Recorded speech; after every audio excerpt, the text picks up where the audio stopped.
करें तो चाहे वो मैथ हो या इंग्लिश हो या रीजनिंग हो, सबसे पहले जो हमें करना चाहिए कि एक बार उसका जो सिलेबस है, पहले हमें उस सिलेबस को पूरा कर लेना चाहिए। आपका रीजनिंग का और इंग्लिश का। जीएस के लिए आते हैं। जीएस के लिए क्या है कि हमें ये देखना पड़ेगा कि ट्रेंड क्या चल रहा है। एज फॉर एग्जाम्पल करेंटली जो सेंट्रल गवर्नमेंट के जो हमारे एग्जाम है उसमें आज तो आप जीएस की तैयारी ऐसे कर लेंगे, बाकी 3 सब्जेक्ट की तैयारी मैंने बोल दिया। और मोस्ट इम्पोर्टेंट जो चीज़ है, यहाँ पे जो मैं बहुत ज़्यादा इंसिस्टेंटली एक चीज़ बोलना चाहूँगा, पीवाईक्यूज। जब आपने एक बार अपना फाउंडेशन कर लिया, तो आपको लग जाएगा कि हाँ, मतलब आपको सच्चाई देखनी पड़ेगी फर्स्टली जी। कि हाँ, लेट्स सपोज वैकेंसी आई है, 15 लाख 20 लाख लोग हैं और आपको वहाँ पे फाइट करना है, तो उस तरीके से फिर आपको रहना पड़ेगा। यहाँ पे कोई ऐसा नहीं है और it's all the game of और ब्रेन से आपको आपके पास तो कुछ होना चाहिए ना, जी। तभी तो आप उसको एक अच्छी लाइफ दे सकते हैं। तो फाइनली मेरा वही मानना है कि उस चीज़ को लिंक कर दीजिए अपने प्यार से, उस चीज़ को उससे जोड़ दीजिए कि हाँ, कल को जब मेरे पास जॉब होगी तो देन मेरे पास वो पावर होगी कि मैं अपने फैमिली के सामने मैं बोल सकता हूँ। अदरवाइज वैसे ही आप हेल्पलेस हो जाएंगे, तो रिश्ता तो at the end of the day टूटने वाला ही है। जिस दिन आप इस चीज़ को अच्छे से समझेंगे, सोचेंगे, तब वहाँ से आपको सॉल्यूशन मिलेगा। नमस्कार दोस्तों, आप सभी का स्वागत है आपके अपने चैनल सागर क्रेडिट जीके में। दोस्तों, आज आपको हम एक ऐसे शख्स से मिलवाने वाले हैं जिन्होंने रेलवे और एसएससी के कई सारे एग्जाम से क्लियर किए हुए हैं। तो आज उनसे हम जानने वाले हैं कि उनकी जर्नी कैसी रही। यह वीडियो उन सारे स्टूडेंट के लिए इन्फॉर्मेटिव है जो प्रेजेंट में एसएससी, सीजीएल और रेलवे की तैयारी कर रहे हैं।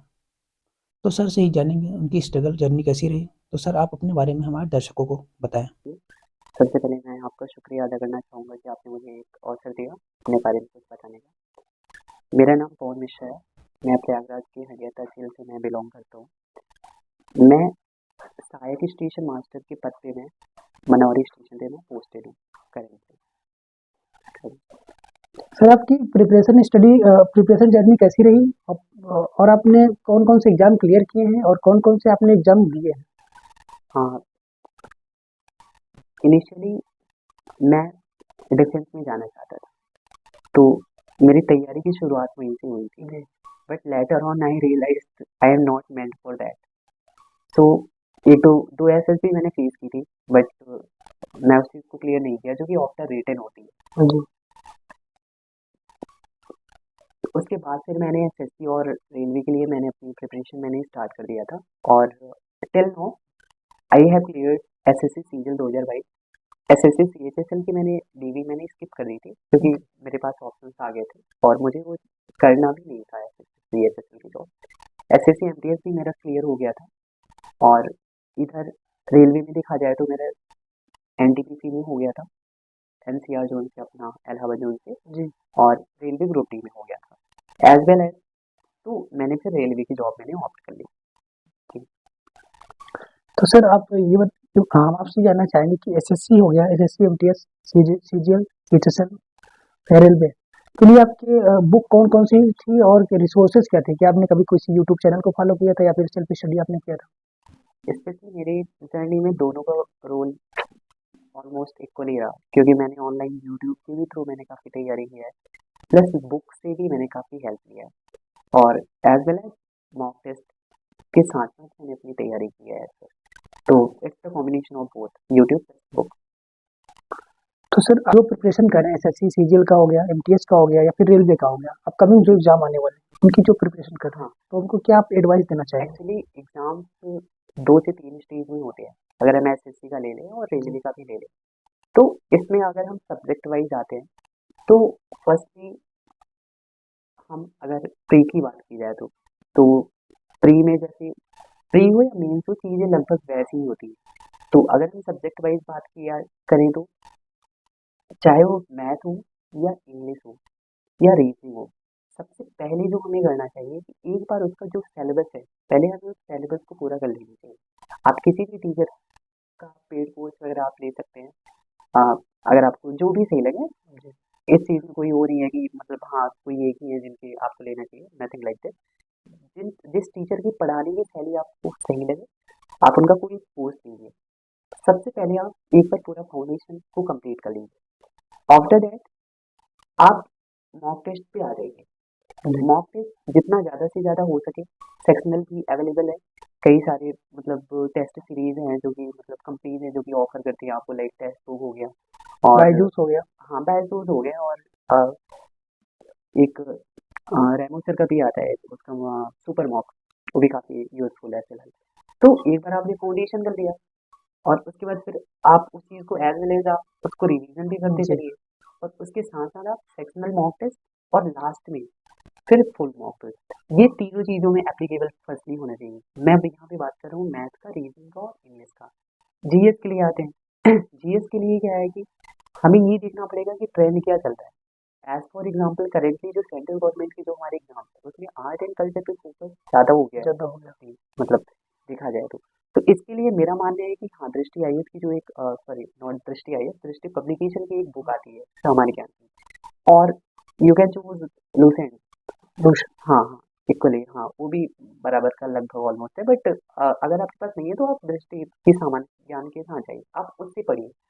और आपको ना प्लस एज वेल एज आपको लास्ट 6 मंथ की करंट कर लीजिए, क्योंकि करंट में कुछ भी फिक्स नहीं होता, क्योंकि ये बहुत ही अनसर्टेन होता है करंट को लेके देखा जाए तो आप जीएस की तैयारी ऐसे कर लेंगे। बाकी 3 सब्जेक्ट की तैयारी मैंने बोल दिया, और मोस्ट इंपॉर्टेंट जो चीज़ है यहाँ पे जो मैं बहुत ज़्यादा इंसिस्टेंटली मैं इस चीज़ बोलना चाहूँगा, पीवाईक्यूज। जब आपने एक बार अपना फाउंडेशन कर लिया उसके बाद जितने भी पीवाईक्यूज आए उसको सॉल्व करिए, फिर multiple mock test as well as अपना रिवीजन भी कंटिन्यू रखिए। अच्छा सर, और एक बात हम जानना चाहिए कि एसएससी का स्टैटिक जीएस होता है कि मोस्टली हम लोग बहुत ज़्यादा पढ़ते हैं, स्टूडेंट जो है बहुत ज़्यादा पढ़ के जाते हैं, लेकिन वो मिलते क्वेश्चन नहीं आते हैं। क्वेश्चन कभी पूछ लिया कि 2008 के बारे में पूछ लेगा स्टैटिक जीके में, हाँ कभी पीछे कुछ 4 साल 5 साल पीछे का पूछ लेता है। जी, तो ये तो हमारी तैयारी रहती नहीं है। हाँ तो स्पेशली उसके यहाँ लिए पे कोई स्पेशली बुक बताइए जो स्टैटिक जीके के लिए बेस्ट बुक। जो मुझे सबसे ज़्यादा सही लगता है कि आप पीवाईक्यूज की कंपाइलेशन आती है, पिनाकल पब्लिकेशन की आती है, वो जो कि मुझे सबसे ज़्यादा अच्छा लगा। तो पिनाकल पब्लिकेशन की आप जीके की बुक ले लीजिए, तो वो चीज़ आपके लिए काफ़ी ज़्यादा हेल्पफुल है। मैं इस वजह से बोल रहा हूँ कि मेरे इस बार प्रीलिम्स में जो 2023 का जो मैंने प्रीलिम्स दिया था, ओवरऑल जो मेरे मार्क्स बने तो 163 के अप्रॉक्स थे, बट जीएस में मेरे 50 में 35 थे, जो कि आई थिंक एसएससी के पॉइंट ऑफ व्यू से वेल एंड आप गुड है। सीजीएल का बता रहे जी मैं सीजीएल के लिए बता रहा हूँ, और एसएससी के लिए प्लस रेलवे के लिए दोनों के लिए ये जीएस की बुक जो टीसीएस की जो कंपाइलेशन है, हैं। बिकॉज एसएससी प्लस रेलवे दोनों एग्जाम मोस्टली एग्जाम हमारा टीसीएस हेल्प करता है, तो सबकी ये क्वेश्चन बैंक होती है। लेट सपोज जीएस है तो उसमें 5000 4000 क्वेश्चन के आसपास सबका एक कंपाइलेशन होता है, मोस्टली क्वेश्चन वहीं से एनालाइज किए जाते हैं। ठीक, तो जैसे आपने टीसीएस का ले लिया प्रीवियस ईयर की कंपाइलेशन बुक, तो बहुत ज़्यादा हेल्पफुल होता है। तो मेरा मानना है आप और कहीं जगह ना भटक के सिर्फ पीवाईक्यू पे स्टिक रहिए, स्पेशली फॉर जीएस। पिनाकल का हाँ भाई। पिनाकल का ले सकते हैं, अदर पब्लिकेशन की भी आती है, बट मैंने पिनाकल का लिया था जो कि मुझे काफ़ी सही लगा, क्योंकि उन लोगों ने चैप्टर वाइज उसको कैटेगराइज कर दिया, क्योंकि काफ़ी ज़्यादा हेल्पफुल होता है। स्टैटिक जीके के लिए वो जी बढ़िया था। जी। तो सर इंग्लिश के लिए कौन सी बुक आप रिकमेंड करना चाहेंगे? इंग्लिश के लिए फर्स्टली फॉर ग्रामर नेत्र सिंह की वॉल्यूम पर, और when it comes to practice then आप पिनाकल की पीवाईक्यूज ले लीजिए। और वोकैब के लिए कोई बुक?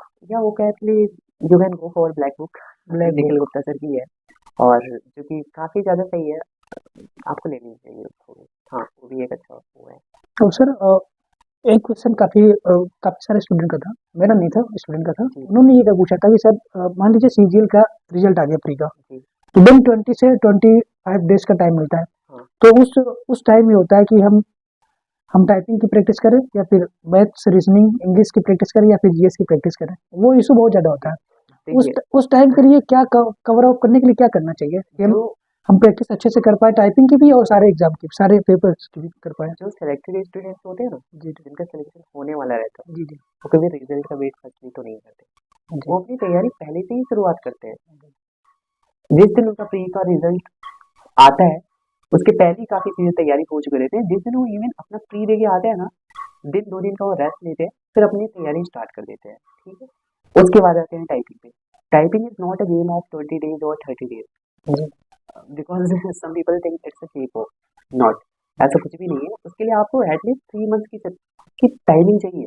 अगर आप स्टार्टिंग से अगर आपने मतलब स्टार्ट किया है तो उसके लिए 3 महीने का लगभग तो आपको टाइम देना ही पड़ेगा, और तब इससे क्या रहेगा कि तभी जाके आप उस एग्जाम हॉल में जब टाइपिंग के प्रेशर को आप झेल पाओगे। अदरवाइज वहाँ पे इतना ज़्यादा नॉइस क्रिएट होती है, वहाँ पे ऐसा भी हो सकता है कि आपकी फिंगर शिवर करने लगे, I have faced this problem. मैंने एक CHSL अपना इसी वजह से मैंने अपना बेकार कर लिया था।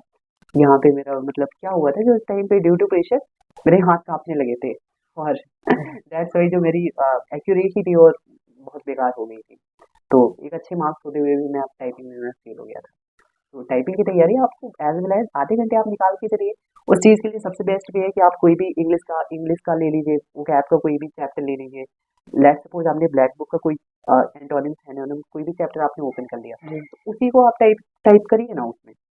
आप दोनों तरफ से आपको फायदा होगा। फर्स्टली आपकी वर्ड पावर स्ट्रांग होगी, दूसरी आपकी टाइपिंग स्किल बढ़ेगी। जी सर कंप्यूटर के लिए कोई बुक ऐसी है जो जिससे हम सीजीएल के लिए, स्पेशली सीजीएल और सीएचएसएल के लिए, जी जी और इनके लिए कंप्यूटर का जो क्वालिफाइंग नेचर होता है ना सर, वो क्लियर नहीं हो पाता है। कभी कभी ऐसा होता है कि कम से कम आपको 15 मार्क्स होने चाहिए अगर आप जनरल के हैं हाँ, तो, और बट 18 15 कैटेगरी से है और 18 जी जी यूआर से। 18 यूआर से राइट।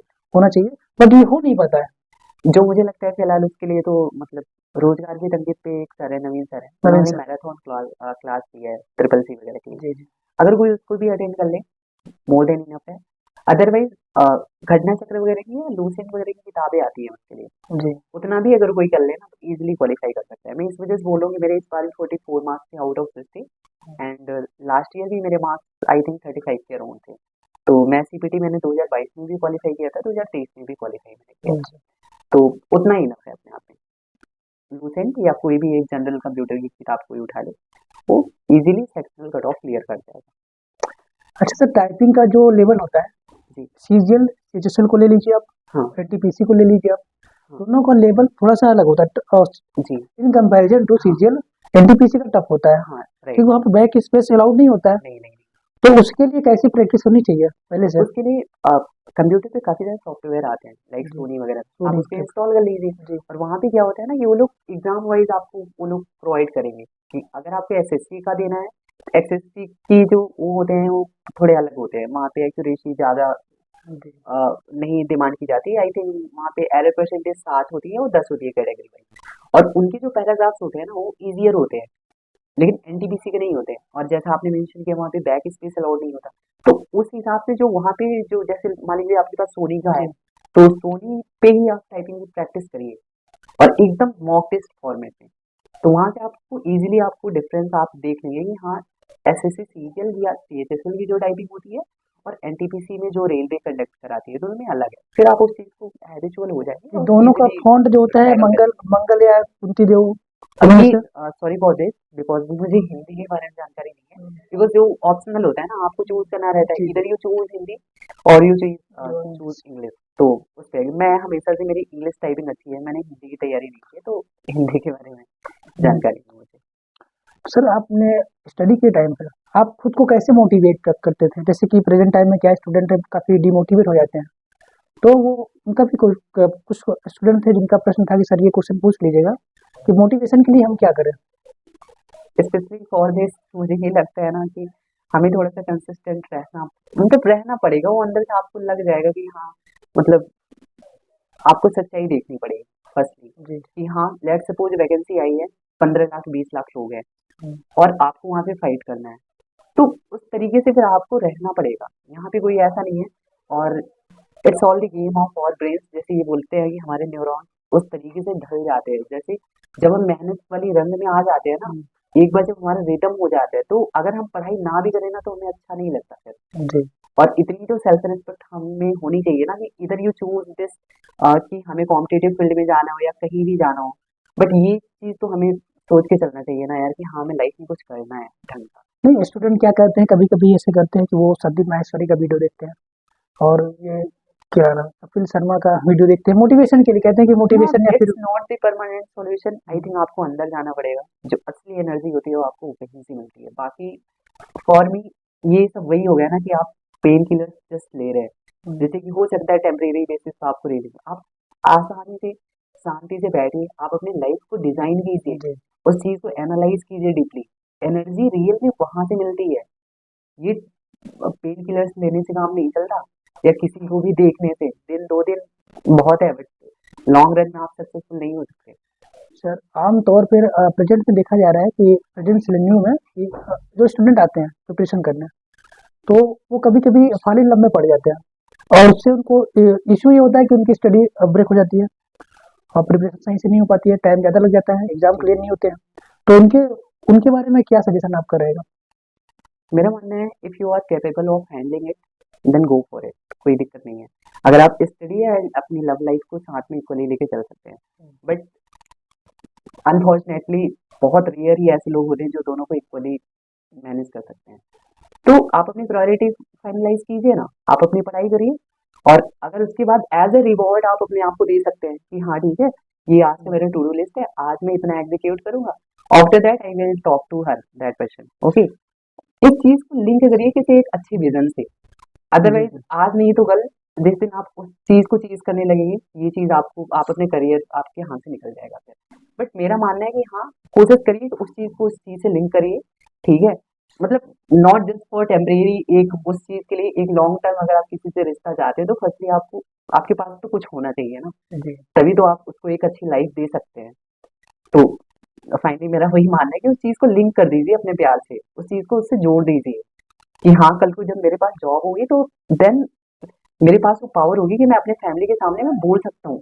अदरवाइज वैसे भी आप हेल्पलेस हो जाएंगे, तो रिश्ता तो at the end of the day टूटने वाला ही है। जिस दिन आप इस चीज को अच्छे से समझेंगे, सोचेंगे, तब वहां से आपको सॉल्यूशन मिलेगा। और मेरा ये मानना है कि लाइफ में जितनी ज्यादा आपकी डीपर अंडरस्टैंडिंग रहेगी ना, प्रॉब्लम अपने आप डिजॉल्व कर जाएंगे। जी। तो don't run for temporary solution, even शांति से बैठिए, मेडिटेशन वाले मेडिटेटिव स्टेट में जाके खुद से ही अपने उन सारी क्वेश्चंस के आंसर खुद से फाइंड आउट करने की कोशिश करिए। अल्टीमेट सॉल्यूशन वही है। वही मिलेगा। बिल्कुल, बिल्कुल। तो सर आपसे बात करके हमें बहुत अच्छा लगा। उम्मीद है कि हमारे व्यूअर्स को भी वीडियो काफ़ी इन्फॉर्मेटिव लगा होगा और सर ने काफ़ी सारी जानकारियाँ दी हैं। तो हम वीडियो को वाइंड अप करते हैं। सर आपका जी, बहुत मुझे बहुत भी धन्यवाद। आपको भी धन्यवाद, और मुझे भी बहुत कुछ आपने अपना अमूल्य टाइम हमको दिया, बहुत सीखने ही को मिला बहुत बहुत आपसे, धन्यवाद। बहुत कुछ